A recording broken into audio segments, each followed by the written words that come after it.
sore hari ini kita bersyukur kepada Allah di mana kita bisa bersama-sama insya Allah melanjutkan kajian kita, pembahasan kita dari Kitabul Ilm, tulisan Al-Imam Muhammad Ibnu Utsaimin rahimahullahu ta'ala. Buku ini adalah buku yang layak dibaca dan dipelajari oleh para penuntut ilmu dalam rangka untuk memberikan semangat dan motivasi di dalam mempelajari ilmu agama. Tentunya orang ingin mempelajari ilmu agama harus ada motivasi, ya, karena di dalamnya banyak tantangan dan yang harus dihadapi oleh setiap para penuntut ilmu. Para ulama kita itu bukan hasil fotokopi yang cuma diletakkan kemudian jadi, tapi mereka adalah hasil tempaan seperti emas yang ditempa sehingga mereka menjadi orang-orang yang dibutuhkan oleh umat ini mulai zaman terdahulu sampai zaman kita sekarang ini. Nah, di pembahasan kita pada sore hari ini insyaallah di pertemuan yang ketiga dari pembahasan Kitabul Ilm, kita akan membahas tentang keutamaan ilmu agama, keutamaan ilmu agama yang tentunya tidak terbatas pada apa yang disebutkan oleh Syekh Muhammad bin Shalih Al-Utsaimin. Masih ada yang lainnya lagi, tapi di sini insyaallah sudah sangat cukup. Ada 13 poin yang disebutkan oleh beliau yang semoga ini bisa selesai 13 poin ini di sore hari ini. Nah, beliau mengatakan di dalam kitabnya ini, wa min ahammi fadhailil ilmi mahiyah. Di antara keutamaan ilmu yang paling urgen adalah sebagai berikut. Yang paling urgen berarti masih ada keutamaan-keutamaan yang lain. Ya, masih ada keutamaan yang lainnya. Baik. Tapi ini yang paling urgen. Ini yang paling urgen. Keutamaan ilmu yang paling urgen, yang paling yang paling penting ya adalah apa yang disebutkan oleh beliau rahimahullahu taala di dalam kitab ini. Ya. Di antaranya yang pertama kata beliau adalah annahu irsul anbiya. Ini yang pertama. Ilmu itu adalah warisan para nabi. Warisan para nabi. Kalau kita ditanya tentang sebuah warisan, pasti kita menginginkannya. Tidak ada satupun dari manusia yang tidak menginginkan warisan. Warisan itu pemberian cuma-cuma ya, orang dikasih begitu aja cuma-cuma, pemberian cuma-cuma. Maka tentunya orang mau, karena warisan itu adalah barang berharga. Nah, ternyata para nabi mereka mewariskan ilmu, alaihi salatu wassalam. Mereka mewariskan ilmu. Dan ilmu itu adalah warisan mereka. Warisan mereka. Dan ini keutamaan. Kata Imam Ibnu Utsaimin, lam yuwarrisu dirhaman wala dinaron. Mereka tidak mewariskan uang perak ataupun uang emas. Wa inna mawarrasul ilma, para nabi hanya mewariskan ilmu. Para nabi hanya mewariskan ilmu. Jadi itulah warisan. Sangat disayangkan sekali kalau warisan itu ada di depan kita lalu kita tidak berusaha untuk mengambilnya, untuk memanfaatkannya. Sangat disayangkan sekali. Dan di kota kita ini tersebar di berbagai tempat, di masjid-masjid, di instansi-instansi, di rumah-rumah, ya, pembagian warisan Nabi Muhammad berupa ilmu agama. Sangat disayangkan kalau kita tidak termasuk dari bagian orang-orang yang berebut warisan tersebut. Ya, sangat disayangkan. Kenapa? Karena ini menunjukkan bahwa kita cinta dengan Nabi, dengan para Nabi, termasuk Nabi kita Muhammad alaihi salatu wassalam. Faman akhadha bil ilmi faqad akhadha bihadzin wafir. Siapa yang mengambil ilmu, dia mendapatkan warisan terbanyak. Min ithil anbiya, dari warisan para nabi. Jadi kalau kita belajar itu sebenarnya kita lagi mengumpulkan warisan. Dan sebuah warisan itu pasti bermanfaat di dunia dan juga di akhirat. Ya, makanya Masya Allah kita harusnya semangat di dalam berebut warisan tersebut. Kalau perlu nggak ada yang dapat, cuma kita yang dapat, kita bersegera gitu kan. Ya, kita bersegera duduk di majelis ilmu untuk mendapatkan warisan tersebut. Kemudian kata beliau, fa antal an fil qarnil khamis asyara. Sekarang kalian berada di tahun ke-15. Ini berarti sekitar 1400 ya, tahun ke-15 ya. Tahun atau bukan tahun, abad ke-15. Kalian sekarang berada di abad yang ke-15. Idza kunta min ahli ilmi tarithu Muhammadan sallallahu alaihi wasallam. Kalau kamu termasuk orang-orang yang menuntut ilmu, kalau kamu termasuk ulama ya yang semangat dalam belajar, mengajarkan ilmu, mengambil ilmu, kamu termasuk para penuntut ilmu, maka kamu termasuk orang yang mewarisi dari Nabi Muhammad sallallahu alaihi wasallam. Wa hadza min akbaril fadail, dan ini merupakan keutamaan yang paling besar. Yang paling besar. Mewarisi sesuatu dari Nabi. Ya. Semua orang ingin mendapatkan warisan dari Nabi Muhammad sallallahu alaihi wasallam. Para sahabat berebutan sampai ada ahlu suffah. Mereka tinggal di masjid cuma khusus untuk belajar kepada Nabi Muhammad SAW. Mereka rela lapar, haus dalam rangka untuk bisa duduk mendengarkan ilmu dari Nabi Muhammad SAW. Mereka rela untuk diperangi oleh orang-orang musyrik Quraisy ketika mereka berada di Mekah dalam rangka untuk bisa duduk di hadapan Nabi Muhammad SAW. Di rumahnya Arqam Ibnu Abil Arqam, ya, mereka belajar, diboikot, kucilkan oleh orang-orang Quraisy. Bahkan Bilal bin Rabah disiksa, Utsman ibnu Affan disiksa, dan para sahabat-sahabat yang lainnya disiksa oleh orang tua mereka, oleh keluarga mereka, oleh suku mereka, oleh kaum mereka, tapi mereka tidak peduli supaya mereka bisa duduk di depan Nabi, belajar agama dari Nabi Muhammad SAW. Dan sekarang tidak seperti itu. Untuk kita dapat ilmu, Masya Allah, sangat mudah. Dulu para ulama untuk dapat ilmu mereka harus berjalan. Bahkan ada sebagian orang dari sebuah benua datang ke Madinah bertemu dengan Imam Malik rahimahullah cuma untuk bertanya pertanyaan-pertanyaan yang mereka butuhkan. Dia bawa 40 pertanyaan ya, walaupun Imam Malik tidak menjawabnya. Dijawab cuma sekitar 6 pertanyaan, sisanya nggak dijawab oleh Imam Malik. Dia cuma mengatakan la adri, saya nggak tahu. Tapi di sini menunjukkan bagaimana semangatnya mereka untuk bisa belajar, duduk di hadapan Nabi, duduk di hadapan para ulama untuk menuntut ilmu agama, mencari ilmu agama. Nah, inilah yang tentunya membedakan antara mereka dengan kita. Semangat mereka luar biasa sekali di zaman terdahulu. Bahkan ada sebagian ulama, anggaplah seperti ulama akhir-akhir ini, namanya Muhammad As-Sinqiti, Muhammad Mukhtar As-Sinqiti, penulis kitab tafsir Adwaul Bayan. Beliau ketika belajar, beliau sengaja tidak membaca surat-surat yang dikirimkan kepada beliau dari keluarganya, dari temannya, dari ini. Beliau kumpul semua surat itu, beliau nggak baca karena beliau nggak mau terpecah fokusnya. Sampai orang tuanya meninggal beliau nggak tahu, karena surat tentang meninggalnya orang tuanya juga beliau nggak baca.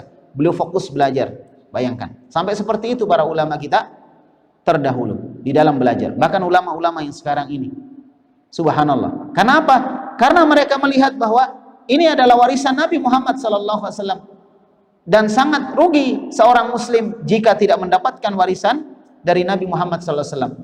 Dan Nabi mewariskan sesuatu yang bisa mengantarkan kita mudah masuk ke dalam surga Allah Subhanahu wa ta'ala. Nah, itu keutamaan yang pertama dari 13 keutamaan ya yang disampaikan oleh Syekh Muhammad bin Shalih Al-Utsaimin dalam buku ini. Kemudian yang kedua, annahu yabqa wal malu yafna. Bahwa ilmu itu kekal dan harta itu akan punah, akan hilang. Kalau Anda cari harta, maka harta Anda akan hilang. Yang kekal ilmu, ilmu akan kekal. Coba kalau di alam kubur, pertama kita masuk di alam kubur, apa yang terjadi? Datang 2 malaikat bertanya kepada kita, man rabbuk, siapa Tuhanmu? Ya, ma dinuk, apa agamamu? Wa man hadzal rajul alladzi bu'itsa fikum, siapa laki-laki yang diutus kepadamu? Coba. Pertama yang kita hadapi ketika masuk di alam kubur semuanya sama. Ditanya berarti harus menjawab, dan jawaban itu harus berdasarkan ilmu. Itulah ilmu menemani kita. Keluarga yang sangat cinta kepada kita, kalau dia seorang istri, suaminya sangat cinta kepadanya. Kalau dia seorang anak, orang tuanya sangat cinta kepadanya. Kalau dia seorang ayah, seorang ibu, maka anaknya sangat cinta kepadanya. Tapi kecintaan mereka semua dibatasi oleh alam kubur, dan mereka ketika mengantar orang yang dia cintai, dia harus kembali lagi pulang ke rumahnya. Tapi perhatikan ilmu agama. Perhatikan ilmu agama. Terus mengawal sampai di alam kubur. Orang tersebut ketika ditanya, dia paham ilmu agama, dia akan mengatakan, Rabbi Allah, Rabbku adalah Allah. Ya. Dini al-Islam, agamaku Islam. Wa Nabi Muhammad sallallahu alaihi wasallam, nabiku adalah Muhammad sallallahu alaihi wasallam. Ilmu yang menolong kita, menemani kita di alam kubur. Oleh karena itu ada orang-orang yang tidak belajar agama, ketika dia ditanya, dia paham dia tentang agama, ditanya, dia mengatakan ha la adri, sami'tun nasa yaqulu syai'an faqultu. Dia mengatakan ha saya tidak tahu. Dulu saya pernah dengar orang mengatakan begini-begini, saya pun ikut mengatakan seperti itu. Nah, ilmu agama. Makanya dikatakan annahu yabqa wal malu yafna. Ilmu itu akan kekal dan harta itu akan punah. Demikian pula ketika di akhirat amalan-amalan kita ditimbang. Amalan-amalan kita ditimbang dan amalan itu dilakukan karena ilmu. Seorang bisa beramal karena dia punya ilmu. Sampai hari akhirat terus ditemani dia dengan ilmu. Bersyukur dia, syukur saya dulu belajar ilmu. Tapi coba orang-orang yang tidak belajar ilmu agama. Perhatikan orang-orang yang tidak belajar ilmu agama. Ya. Wa man a'radu an dzikri fa inna lahu ma'isyatan dhanka. Sesungguhnya siapa yang berpaling dari peringatanku, tidak mau belajar agama dia, berpaling dari peringatanku, kami akan berikan kepada dia kehidupan yang sempit. Nah, sudah. Di dunia dia sudah dapat bagiannya, kehidupannya sempit. Sebagian ulama sebutkan ini kehidupan di alam kubur, di mana dia akan dihimpit oleh kuburannya sendiri, dihimpit oleh kuburannya sendiri sehingga dia menjadi sempit. Kemudian wayahsyuruhu yaumal qiyamati a'ma, wayuhsyaru yaumal qiyamati a'ma, dan dia akan dibangkitkan pada hari kiamat dalam keadaan buta. Ya sudah, sengsara dia gara-gara tidak belajar. Dulu melupakan peringatan Allah, tidak mau belajar agama, maka dibutakan dia, maka dia mengatakan Rabbi lima hasyartani a'ma, ya Allah kenapa engkau bangkitkan aku dalam keadaan buta, wa qad kuntu basira, padahal aku bisa melihat dulu di dunia. Maka Allah berfirman, kadzalika atatka ayatuna fanasitaha wa kadzalika yauma tunsa. Nah, perhatikan ini poinnya. Demikianlah ketika kamu di dunia datang kepadamu ilmu agama, kamu pura-pura lupa, kamu pura-pura tidak tahu. Wa kadzalika yauma tunsa, maka pada hari ini kamu saya lupakan. Maka pada hari ini kamu saya lupakan. Baik. Jadi dia dilupakan oleh Allah pada hari kiamat karena di dunia dulu dia melupakan Allah dengan tidak mau belajar agama, dengan tidak mau belajar agama. Nah, seperti itu kondisinya. Ya. Bahwa ilmu agama akan menemani. Jadi gara-gara dia nggak belajar agama, maka dia dilupakan oleh Allah Subhanahu wa taala. Seandainya dia mau belajar agama, maka dia akan apa? Akan tenang, bahagia di akhirat. Nah, seperti itu. Nah, jadi ilmu agama kekal, harta akan hilang. Nah, ini lucunya sekarang kita mencari sesuatu yang pasti hilang, kita meninggalkan sesuatu yang akan kekal. Itu lucunya di situ. Kondisi kita sekarang. Kalau orang dikasih pilihan, pilih ilmu atau uang, dia akan pilih uang. Ini masjid bisa ramai kalau di pengumumannya disebutkan misalnya setiap yang datang dapat uang 10 juta misalnya. Itu akan ramai itu, datang banyak orang. Karena mereka melihat uang itu punya nilai. Orang melihat uang itu punya nilai, seperti itu. Jadi, Masya Allah, ini benar yang disebutkan oleh Syekh. Jadi, keutamaan ilmu kekal. Keutamaan ilmu itu dia akan kekal. Fahadha Abu Hurairah. Coba lihat ini Abu Hurairah. Ini dari sisi lain lagi nih, Syekh Utsaimin sebutkan. Kekalnya ilmu agama bahwa orangnya akan terus disebut-sebut namanya. Ini coba lihat Abu Hurairah. Min fuqara'is sahabah. Beliau adalah sahabat dari kalangan orang-orang miskin. Ya, Abu Hurairah itu miskin. Dari kalangan orang miskin. Hatta innahu yaskutu minal jau'. Sampai dia itu jatuh karena lapar. Ya. Dia jatuh karena lapar. wal mughma alaihi, dan dia pingsan karena lapar. Ya.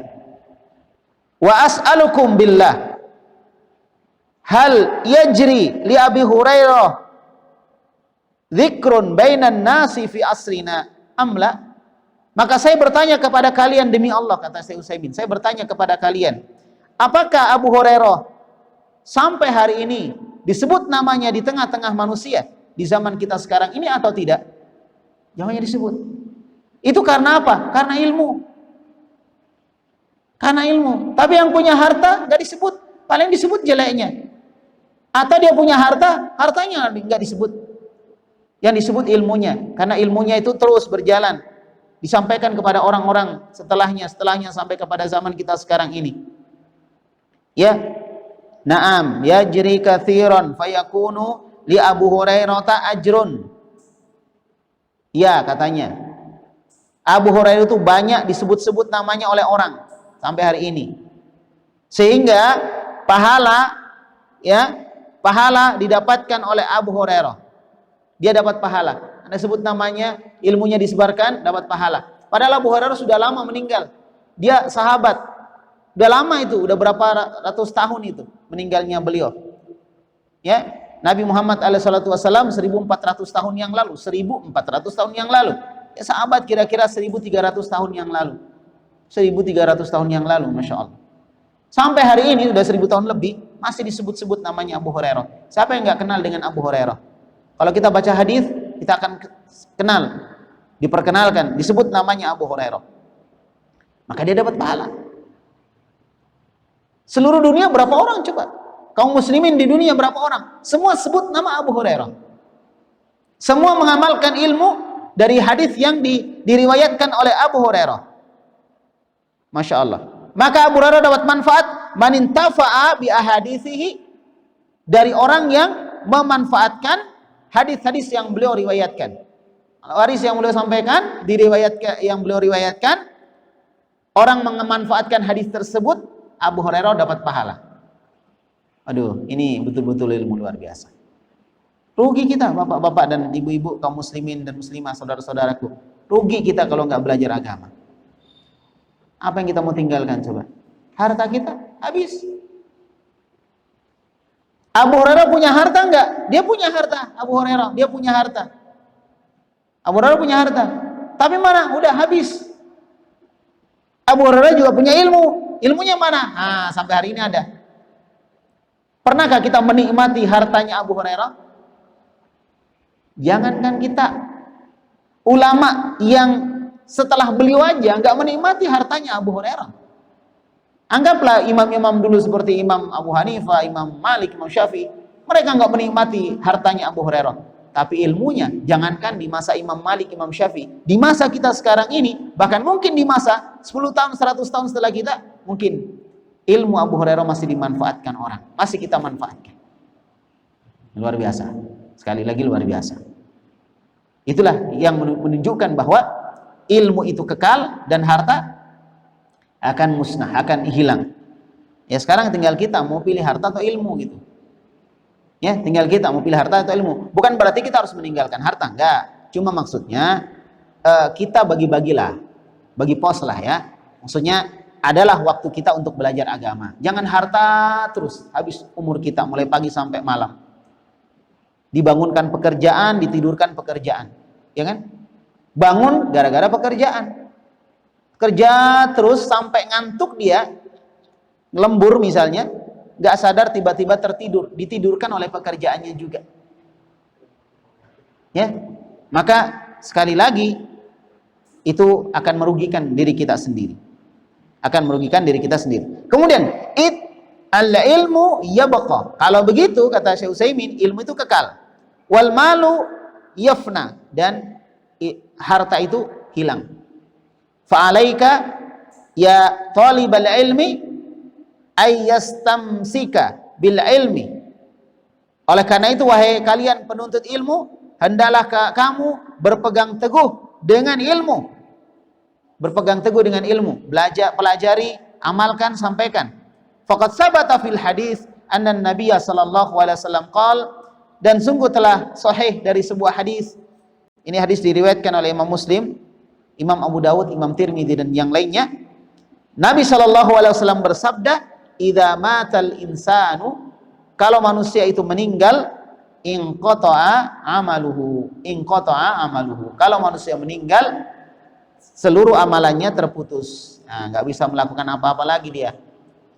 Makanya jangan minta sama orang yang sudah meninggal, karena orang meninggal nggak bisa apa-apa.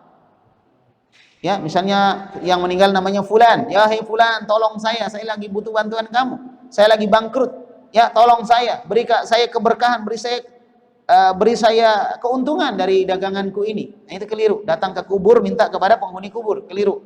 Karena orang sudah meninggal itu nggak bisa apa-apa. Idza matal insan inqata'a amaluhu, kalau manusia meninggal amalannya terputus. Illa min thalathin, kecuali 3. Nah, 3 amalan ini akan kekal. 1, kata Nabi, shadaqatin jariyah, sedekah jariyah.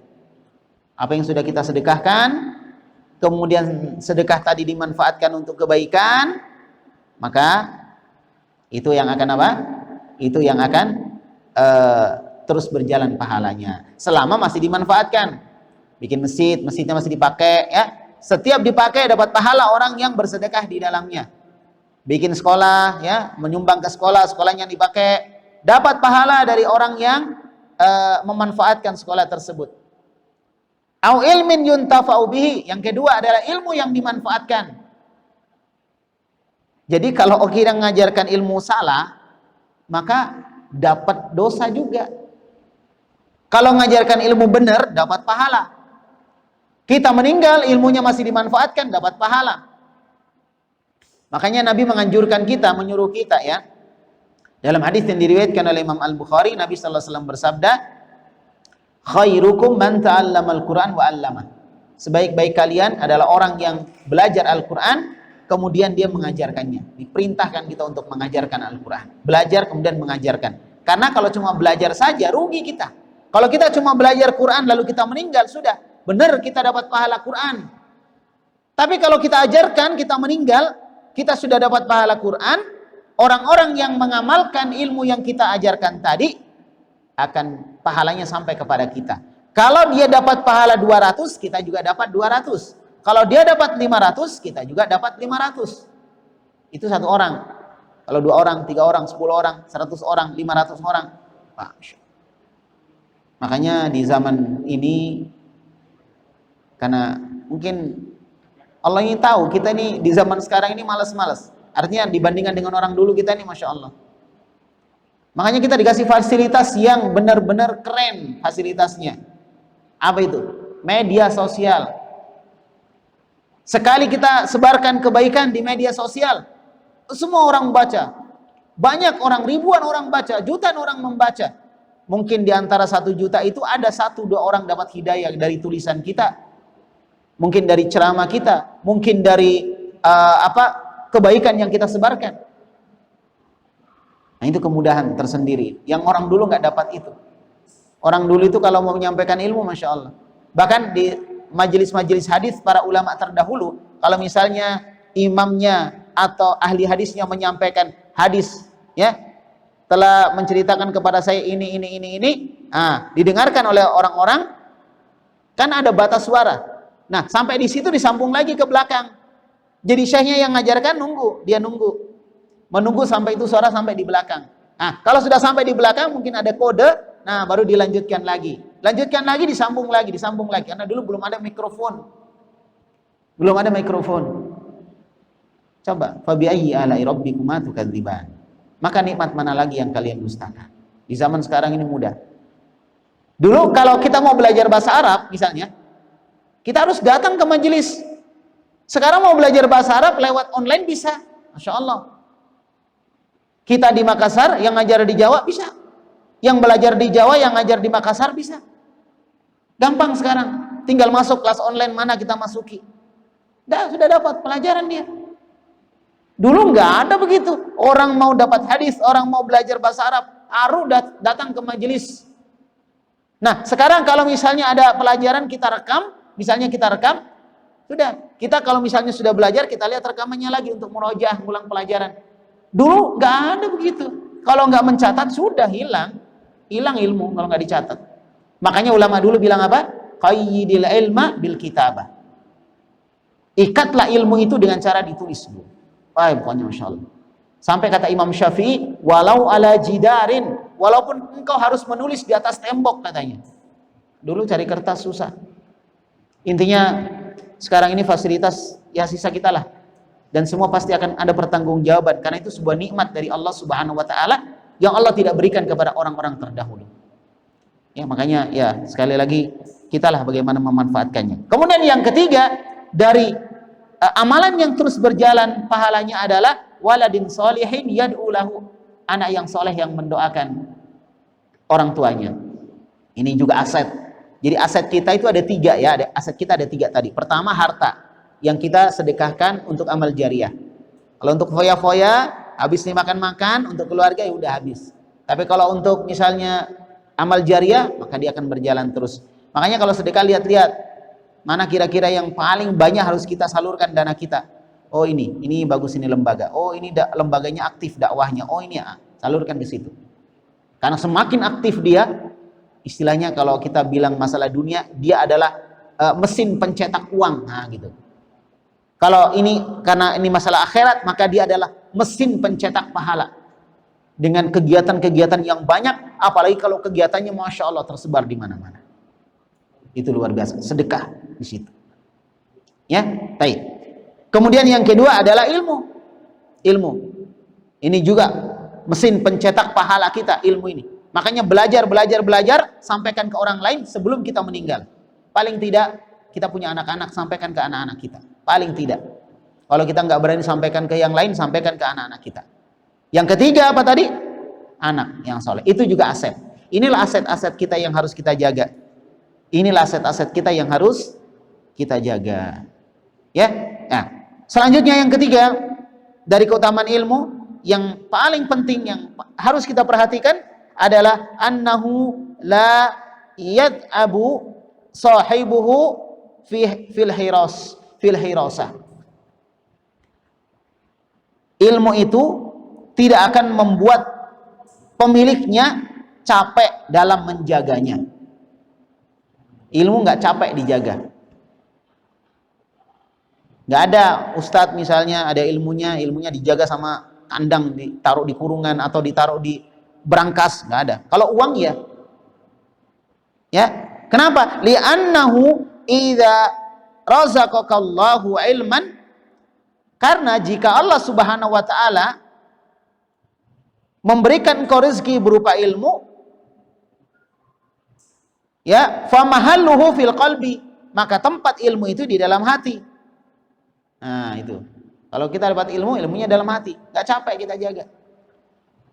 Kalau kita punya uang 1 miliar, 2 miliar tersimpan di rumah, mungkin kita sewa satpam di depan rumah kita, capek kita jaganya. Nggak tenang tidurnya, ya. Ada mobil bagus, nggak tenang. Mau bawa mobil bagus, Masya Allah, harganya mungkin berapa miliar, ratus miliar, dia punya mobil, dia pergi ke warkop, dia nggak tenang, minum kopi aja nggak tenang. Ini mobil saya nanti ada yang gores, ada yang serempet dan lain sebagainya. Mau parkir aja nggak tenang, mau parkir di mana dia cari tempat yang paling aman parkir. Intinya nggak tenang lah. Nah, kalau ilmu tempatnya dalam hati. La yahtaju ila sonadiq, dia tidak butuh kepada kotak-kotak, nggak butuh kepada berangkas. Au mafatih, nggak butuh kepada kunci-kunci. Kalau harta kan butuh kunci, disimpan di kotak, kotaknya di dalam lemari, lemarinya dikunci, lemarinya ada di dalam kamar, kamarnya dikunci, kamarnya ada dalam ruangan, ruangan dikunci, ruangannya ada dalam rumah, rumahnya dikunci, rumahnya ada dalam pekarangan, ya, pekarangannya dikunci. Ya, mungkin kalau bisa kampungnya dikunci. Ya kan? Ini harta dijaga betul-betul, luar biasa penjagaan kita. Ya, luar biasa penjagaan kita. Capek kita menjaga harta itu, capek, benar. Ngitung-ngitung, ya, ini hilang atau enggak. Apalagi kalau kita punya perusahaan, ya, dilihat ini anggotanya jujur atau enggak. Waduh, capek kita, ribet. Kita punya warung misalnya, ya kan? Kita punya karyawannya korupsi enggak, ya, ayam yang harganya sekian dikasih naik enggak. Kita capek jaga harta itu.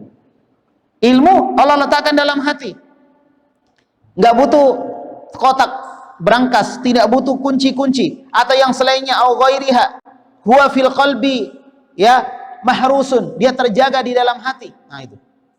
Dia terjaga di dalam hati. Wa fin nafsi mahrusun, di dalam jiwa dia terjaga. Wa fil waqti nafsihi wa harisun laka. Bahkan pada saat itu juga bukan kita yang jaga ilmu, ilmu yang menjaga kita. Mau melakukan maksiat diingatkan sama ilmu, ingat kamu sudah belajar tentang ini, kamu jangan lakukan ini, nggak jadi lagi. Kalau nggak tahu kan dilakukan. Kita melakukan maksiat karena mungkin salah satu sebabnya adalah nggak tahu. Dilakukanlah maksiat itu karena nggak tahu. Tapi kalau kita tahu, nggak jadi lagi. Kemarin sudah belajar tentang ini, katanya nggak boleh begini, nggak jadi lagi. Mau lakukan maksiat ini ditegur lagi. Ingat, Allah mengawasi kamu. Nanti ada perhitungan di hadapan Allah, catatan kamu akan begini dan begitu. Ada neraka, ada azab kubur, hati-hati. Nggak jadi lagi melakukan maksiat. Ilmu menjaga kita. Benar-benar kita dijaga oleh ilmu. Tapi kalau harta, kita yang jaga harta. Sekali lagi saya sedang tidak menganjurkan atau mengajak kita semua untuk meninggalkan harta, enggak. Cuma maksudnya adalah, ya, jangan sampai cari harta lupa cari ilmu. Itu maksudnya. Jangan sampai cari harta lupa cari ilmu. Karena ilmu ini manfaatnya sekali lagi luar biasa. Manfaatnya luar biasa. Jadi ilmu yang akan jaga kita. Ada syaitan yang akan ganggu, ilmu jaga kita. Oh, kita tahu, oh kalau ada syaitan doanya kayak gini. Kalau di tempat-tempat yang bahaya banyak syaitan di situ, angker misalnya, bacaannya seperti ini. A'udzu bikalimatillahi tammah min syarri ma khalaq misalnya. Ya kan? Kita baca itu. Nah, kita dijaga. Mau makan, baca bismillah, dijaga. Mau masuk kamar mandi, baca doa. Mau keluar kamar mandi, baca doa. Ini semua bentuk penjagaan. Mau tidur, ya, supaya nggak diganggu syaitan, supaya tidur kita nyenyak, nyaman, kita baca doa. Dijaga. Ilmu menjaga kita. Li'annahu yahmika minal khatar. Karena dia akan menjaga kamu dari bahaya biiznillah dengan izin Allah Subhanahu wa taala. Itu ilmu. Kalau ada bahaya, ilmu akan jaga kita. Bahaya yang paling berat adalah musuh yang tidak kelihatan. Itulah syaitan. Apa yang bisa membuat syaitan itu kalah? Ilmu agama. Makanya syaitan itu paling tidak senang kalau ada orang belajar agama. Paling tidak senang. Makanya dia selalu mencari orang-orang yang tidak belajar agama. Senang dia, gampang disesatkan orang nggak belajar agama. Tapi kalau orang belajar agama susah. Syaitan itu menyerah dengan orang-orang belajar agama. Pokoknya menyerah, dia nggak bisa apa-apa dia. Kalau orang belajar, karena dia tahu, oh syaitan ngajak ke sini, dia, oh ini jebakan syaitan. Nggak jadi lagi. Nggak berhasil syaitan menggoda. Karena tipu daya syaitan sudah dia tahu, karena dia belajar. Gitu, ya. Jadi ilmu akan menjaga dia dari bahaya dengan izin Allah. Fal ilmu yuhrisuka, maka ilmu itu akan menjaga kamu.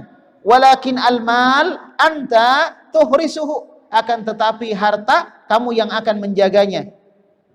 Taj'aluhu fi sonadiq, kamu taruh hartamu itu di brankas. Ya, wara'al aghlaq, dan kamu kunci brankas tersebut. Kalau uang masih 100.000 ya mungkin kita ya biasalah. Kalau sudah 100 miliar pasti pakai brankas lah. Ya, kalau enggak hilang dia. Pakai brankas, pakai kunci apa. Itu pun tidur enggak tenang. Pakai CCTV lah, pakai sirine. Ya, ada anak-anak main sirine bunyi, kaget lagi dia, keluar lagi. Padahal enggak ada apa-apa. Coba, enggak tenang sekali lagi. Enggak tenang. Ya. Ilmu Masya Allah membuat orang jadi tenang, tidak capek menjaganya. Wa ma'adzalik takunu ghaira mutmain alaih. Bersamaan dengan itu, dia juga tidak tenang dengan hartanya. Ini tadi. Nanti harta bikin tenang kalau kita tawakal kepada Allah. Kalau kita paham ilmu agama. Qarun punya harta. Banyak hartanya Qarun. Dia orang kaya di zaman Bani Israel. Tapi ketika dia menentang Allah Subhanahu wa taala, ketika Allah mengadab dia nggak bisa apa-apa. Hartanya tidak memberikan manfaat apapun.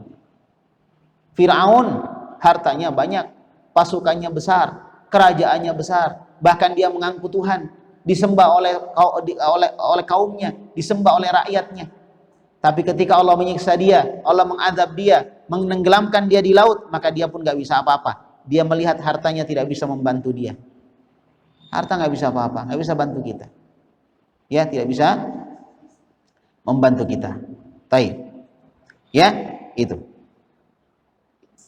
Nah, kemudian disebutkan, itu yang ketiga tadi ya, bahwa orang yang punya ilmu, dia tidak akan capek untuk menjaga. Itu keutamaan. Yang ketiga ya. Sekarang yang keempat, keutamaan dari ilmu agama itu adalah annal insana yatawassalu bihi ila ayyakuna minasyuhada alal haqqi. Ya, bahwa orang yang punya ilmu itu, orang tersebut akan sampai kepada derajat menjadi syuhada, menjadi saksi terhadap kebenaran. Nah, jadi menjadi saksi terhadap kebenaran. Dipersaksikan oleh Allah Subhanahu wa taala. Allah berfirman dalam surah Ali Imran ayat 18. Syahidallahu annahu la ilaha illahu. Allah bersaksi, tidak ada yang berhak diibadahi kecuali Dia, Allah. Wal malaikatu, demikian pula malaikat bersaksi. Wa ulil ilmi, demikian pula orang yang diberikan ilmu juga bersaksi. Qa'iman bil qisti, dengan persaksian yang adil. Jadi orang-orang yang berilmu dipersaksikan oleh Allah Subhanahu wa taala, menjadi saksi dia. Dan ini keutamaan.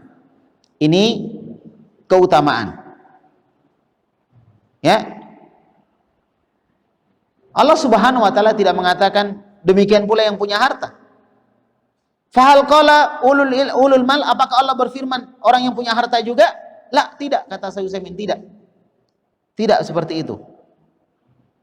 Ya. Wa ulul ilmi qa'iman bil qisti, akan tetapi Allah berfirman dan orang-orang yang berilmu, mereka menegakkan kebenaran. Nah, itulah orang-orang berilmu. Dipuji oleh Allah Subhanahu wa taala. Wa yakfi fakhran ya talibal ilmi an takuna mimman syahida lillahi annahu la ilaha illa huwa ma'al malaikatil ladzina yashhaduna biwahdaniyatillahi azza wa jalla. Maka cukuplah bagimu wahai para penuntut ilmu merasa berbangga dengan posisimu, dengan kedudukanmu, di mana engkau termasuk dari orang-orang yang mempersaksikan ya bagi Allah Subhanahu wa taala bahwa tidak ada yang berhak diibadahi kecuali Dia, bersama dengan para malaikat. Kita disejajarkan dengan para malaikat. Wah, ini Masya Allah, luar biasa. Orang berilmu disejajarkan dengan para malaikat. Sampai ya, kenapa malaikat disuruh sujud kepada Adam?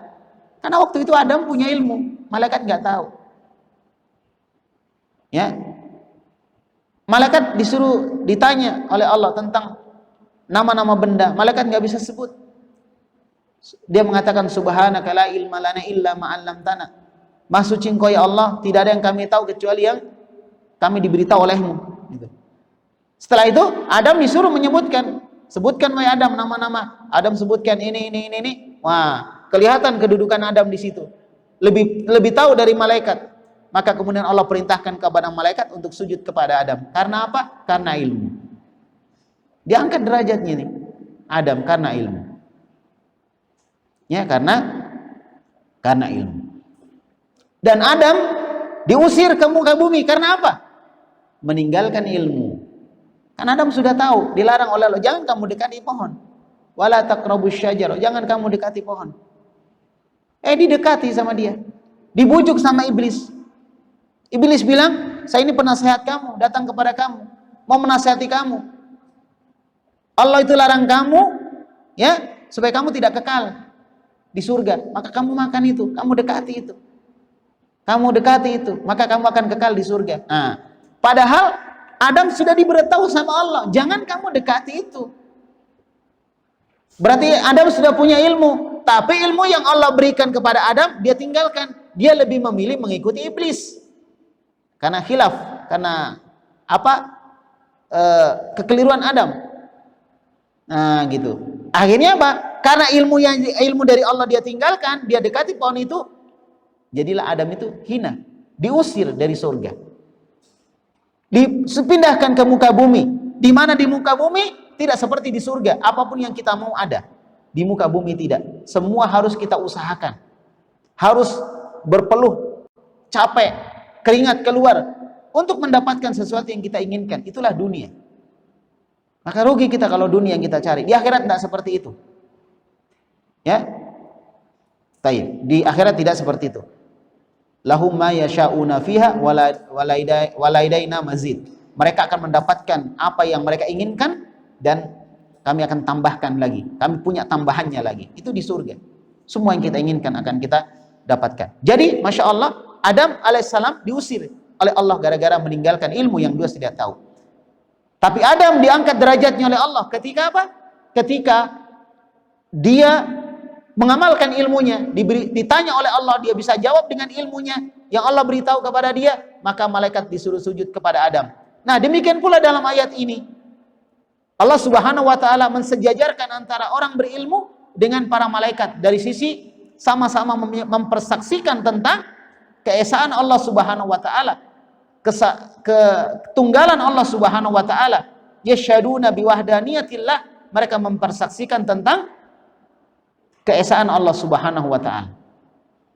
Disejajarkan dengan malaikat. Waduh, Masya Allah, malaikat itu makhluk Allah yang taat, ya, makhluk Allah yang tidak pernah durhaka, makhluk Allah yang senantiasa mengikuti semua perintah Allah, yang tunduk kepada Allah, yang beribadah, tidak pernah lemah dalam beribadah. Disejajarkan orang berilmu dengan para malaikat. Dan ini keutamaan. Ini banyak sekali. Ini baru 4 keutamaan. Ini aja 4 sudah kayaknya kalau kita dapatin, Masya Allah. Oh, ternyata ilmu itu begini. Jadi kalau kita dapat ilmu begini nih keutamaannya ini. Ini baru 4. Ada 13 semua yang akan kita bahas. Ya. Kemudian selanjutnya yang kelima adalah anna ahlal ilmi hum ahadu sinfai wulatil amri alladzina amarallahu bi ta'atihim. Orang-orang yang berilmu itu salah satu bagian dari waliul amr, dari waliul amr. Waliul amr artinya orang yang mengurus urusan kaum muslimin. Waliul amr. Waliul amr ada 2. Ada umara, ada ulama. Ada pemerintah, ada ulama. Pemerintah ditaati dalam masalah duniawi dan ulama ditaati dalam masalah ukhrawi. Sehingga antara pemerintah dengan ulama mereka bergandeng tangan saling melengkapi. Dan bahaya kalau antara ulama dengan pemerintah terpisah. Ulama butuh umara. Umara butuh apa? Ulama butuh pemerintah, umara. Dan umara butuh ulama. Semua saling membutuhkan. Gak bisa pemerintah berdiri sendiri tanpa ulama. Demikian pula ulama gak bisa berdiri sendiri tanpa pemerintah. Mana bisa dakwah kalau gak ada tentara, gak ada polisi, gak ada apa ya? Gak bisa. Mereka yang mengamankan. Dan itu milik pemerintah. Dan pemerintah juga nggak bisa tenang kalau nggak ada ulama yang membimbing umat supaya tenang, sabar, dan lain sebagainya. Jadi ini ulama umara disejajarkan. Salah satu, dan itu kedua-duanya adalah waliul amr, orang-orang yang mengurusi urusan kaum muslimin. Kita taat kepada pemerintah dalam perkara-perkara dunia dalam kebaikan, dan kita taat kepada para ulama dalam perkara-perkara akhirat dalam kebaikan. Kalau memerintahkan kejelekan nggak boleh taat. Apakah dia ulama, umara? Kalau memerintahkan kejelekan nggak boleh taat. Tapi kalau dalam kebaikan wajib taat. Ya, wajib taat kepada mereka. Allah Subhanahu wa taala berfirman, dan sini disebutkan oleh Syekh Utsaimin, alladzina amarallahu bi ta'atihim. Allah perintahkan kita untuk mentaati mereka. Ulama dan siapa? Umara. Ya, Allah berfirman dalam Al-Qur'an dalam surah An-Nisa ayat 59. Ya ayyuhalladzina amanu atiiullaha wa atiiur rasul. Wahai orang-orang yang beriman, taatlah kalian kepada Allah, taatlah kepada Rasul. Wa ulil amri minkum, dan orang-orang yang mengurusi kalian. Orang-orang yang mengurusi kalian.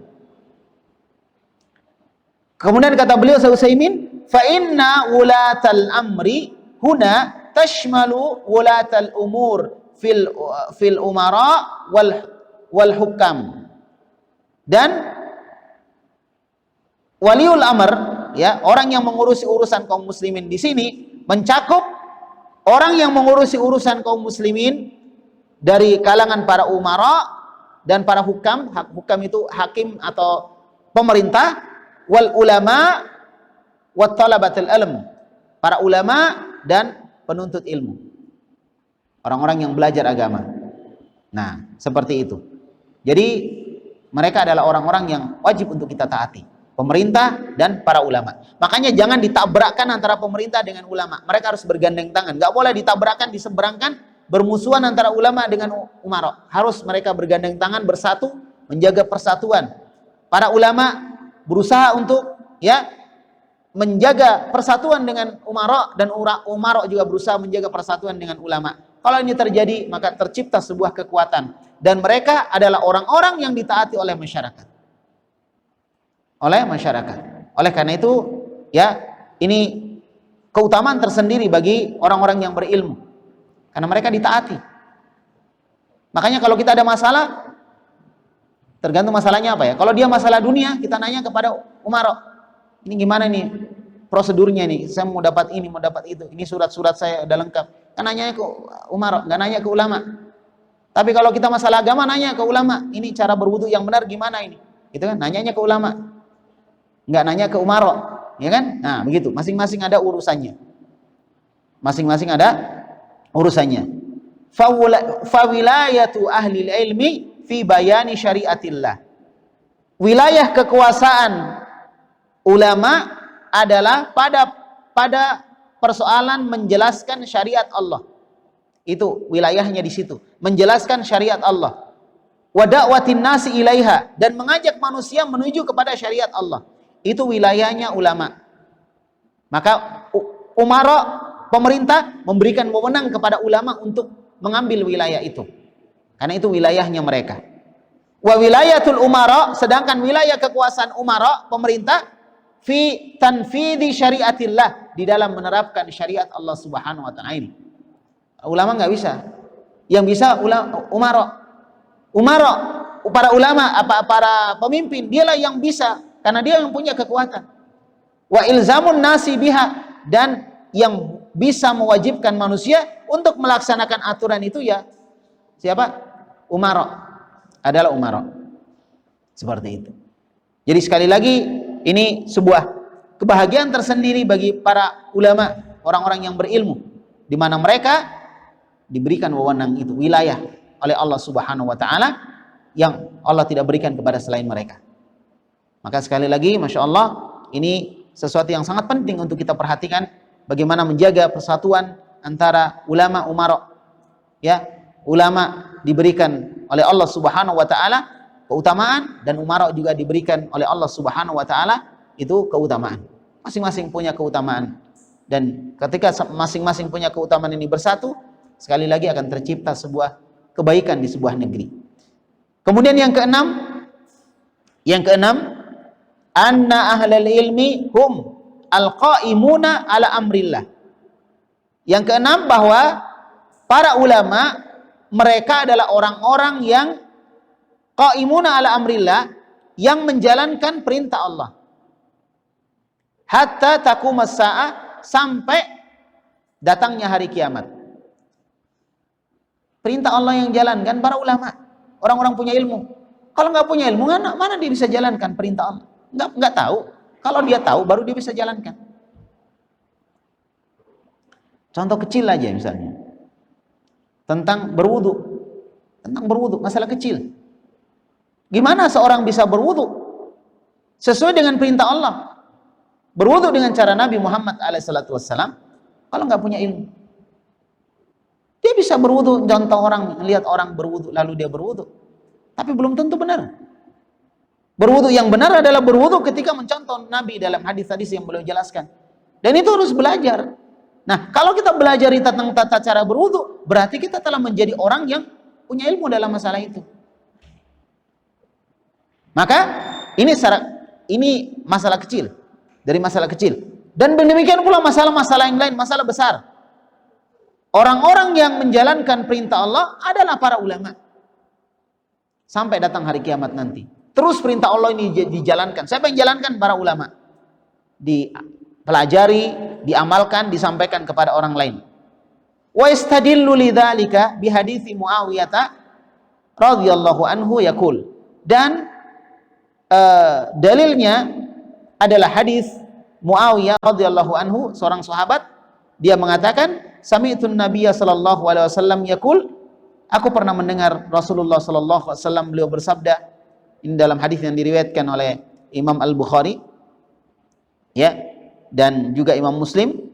Nabi sallallahu alaihi wasallam bersabda, may yuridillahu bihi khaira yufaqihu fid din.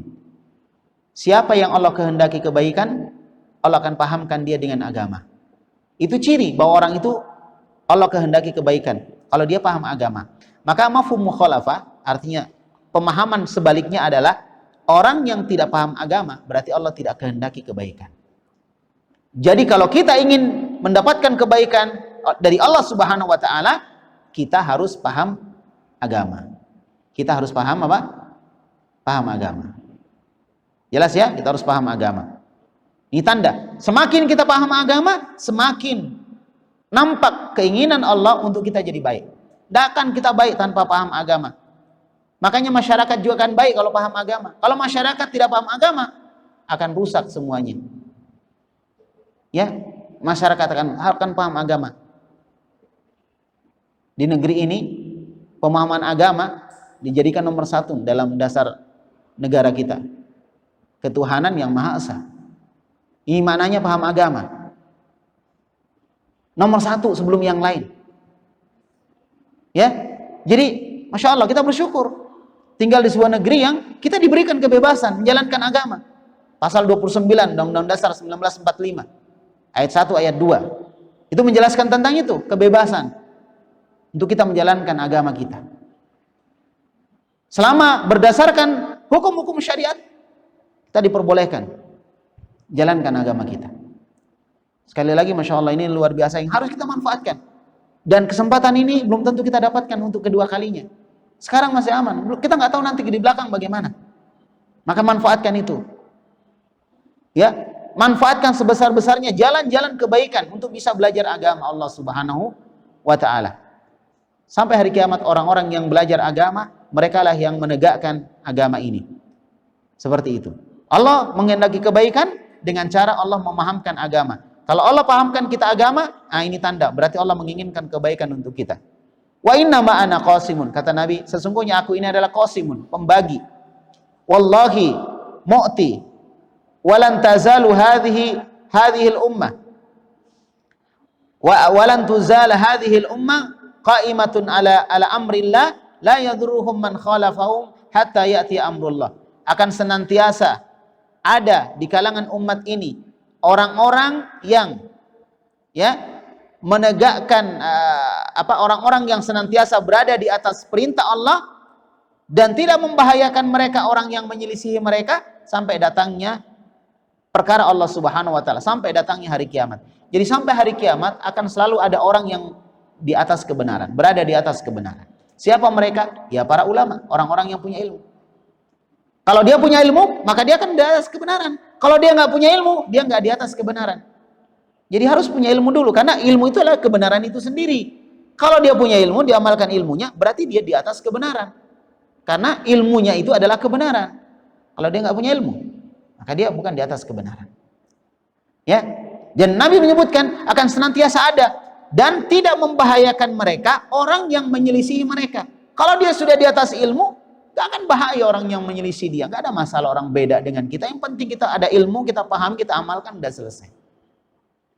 Ya, baik. Wa qad qala al-Imam Ahmad an hadhihi at-taifah, dan Imam Ahmad mengatakan tentang orang ini, kelompok ini yang tetap di atas kebenaran sampai hari kiamat, idza lam yakunu ahlul hadis, idza lam yakunu ahlul hadis, fala adri man hum. Kalau mereka itu bukan ahli hadis, saya nggak tahu siapa lagi mereka. Ahli hadis ya orang yang berilmu, orang paham hadis gitu. Mereka ahli hadis. Ya, dan orang-orang yang mengikuti ahli hadis. Mereka lah yang senantiasa di atas kebenaran. Kata Imam Ahmad, kalau bukan ahli hadis, saya nggak tahu siapa lagi kira-kira mereka. Jadi kata Imam Ahmad ya, mereka itu adalah ahli hadis.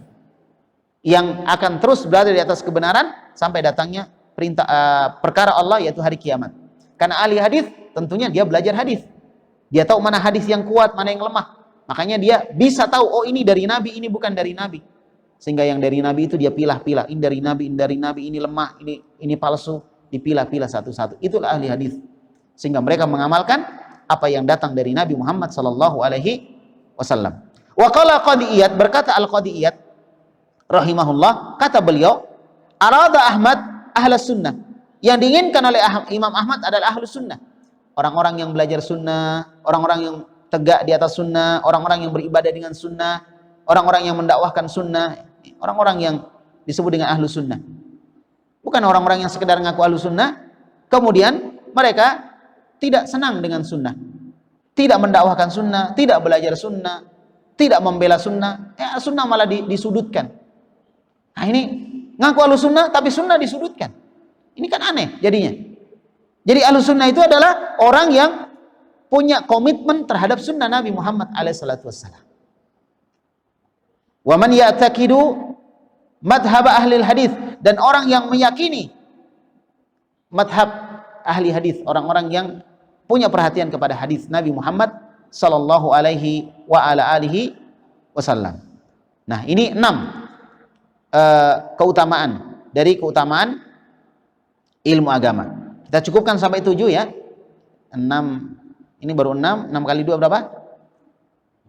Baru 12 ya. Nah, kita cukupkan sampai 7, nanti sisanya kita bahas di pertemuan berikutnya. Yang ketujuh adalah anna Rasulullah sallallahu alaihi wasallam lam yarghabu ahadan ay yaghbitu ahadan ala syai'in minan ni'ami allati an'ama Allahu biha illa ala ni'matain huma talabul ilmi wal amalu bihi at-tajirul ladzi ja'ala malahu hikmatan lil Islam. Taib. Jadi disebutkan Nabi Muhammad sallallahu alaihi wasallam tidak memberikan motivasi kepada seseorang. Nabi Muhammad tidak memberikan motivasi kepada seseorang untuk cemburu, ya, kepada orang lain dari nikmat yang Allah berikan kepada mereka, kecuali pada 2 perkara. Kita nggak boleh cemburu kecuali pada 2 orang aja kita boleh cemburu. Cemburu di sini maksudnya ingin sama dengan mereka. Pertama, kepada penuntut ilmu yang mengamalkan ilmunya. Itu baru cemburu boleh. Silakan cemburu. Saya cemburu ya. Ya, cemburu maksudnya apa? Cemburu artinya ingin mengikuti mereka. Itu cemburu namanya. Bukan ingin menghilangkan nikmat dari mereka, tapi ingin mengikuti mereka. Itu satu. Yang kedua adalah cemburu kepada orang kaya yang menjadikan hartanya untuk membantu Islam dan kaum muslimin. Cemburu kepada orang itu, punya hartanya digunakan untuk membantu Islam dan kaum muslimin. Disebutkan oleh Abdullah ibnu Mas'ud radhiyallahu an, dia mengatakan, qala Rasulullah sallallahu alaihi wasallam, telah bersabda Rasulullah sallallahu alaihi wasallam, la hasada illa fitnain.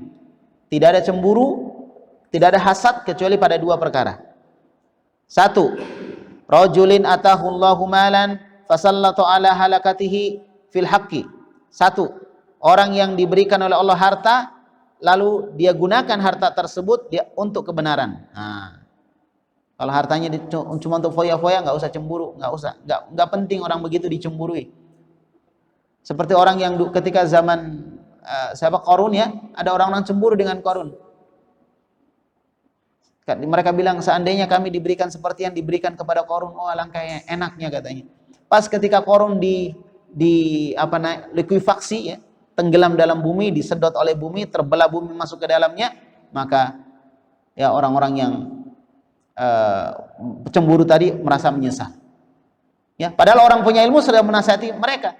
Bukankah yang datang dari Allah, keutamaan dari Allah itu jauh lebih bagus? Kenapa kamu cemburu kepada Qarun? Gitu. Ala kulli hal, jangan cemburu dengan orang kaya tapi kekayaannya, hartanya bukan untuk kebaikan, bukan untuk di jalan yang diridhai oleh Allah Subhanahu wa taala. Tapi cemburulah kepada mereka yang punya hartanya digunakan di jalan Allah Subhanahu wa taala. Kemudian yang kedua yang boleh kita cemburu, wa rajulin atahullahu hikmatan fahuwa yuqdi biha wa yu'allimuha. Yang kedua, cemburu kepada orang yang diberikan oleh Allah hikmah, ilmu dan dia melaksanakan ilmunya dan dia mengajarkannya kepada orang lain. Cemburu. Kenapa cemburu? Ya, kalau nanti meninggal, ilmunya masih dimanfaatkan orang, dia dapat pahala. Sehingga kita ingin seperti itu. Kita belajar, paham, sampaikan. Apapun profesi kita, kita bisa melakukannya. Ya, yang penting kita atur waktu kita baik-baik. Bagaimana bisa belajar, tidak mengganggu aktivitas kita. Kalau kita sudah punya aktivitas, insya Allah di sela-sela dari aktivitas itu kita gunakan untuk belajar agama. Mulai dari nol, mulai dari dasar, sampai kita benar-benar paham dan kita bisa menyampaikannya kepada orang lain. Ya paling tidak kita bisa khutbah Jumat lah. Masya Allah. Bisa khutbah Jumat, bisa ngajak orang, bisa menjelaskan kalau ada orang yang salah misalnya kita bisa jelaskan. Itu sudah Masya Allah, sudah luar biasa sekali. Nah inilah yang bisa kita sampaikan pada kali ini. Ada 7 poin yang sisanya nanti insya Allah akan kita jelaskan pada pertemuan kita yang akan datang. Semoga Allah Subhanahu wa Ta'ala memberikan kebaikan kepada kita semua atas apa yang sudah kita lakukan dari kebaikan-kebaikan itu, dan tentunya kita berharap kepada Allah ilmu yang kita pelajari itu bermanfaat untuk kita di dunia, di alam barzah, dan juga insya Allah nanti di akhirat. Barakallahu fikum. Selamat melanjutkan aktivitas. Semoga Allah senantiasa menjadikan aktivitas Anda semua sebagai aktivitas kebaikan yang ada pahala kebaikan dari Allah Subhanahu wa Ta'ala. Subhanakallahumma bihamdik, asyhadu an la ilaha illa anta, astaghfiruka wa atubu ilaik. Wassallallahu ala nabiyina Muhammad wa ala alihi wa sahbihi wasallam. Wa akhiru da'wana alhamdulillahi rabbil alamin. Assalamualaikum warahmatullahi wabarakatuh.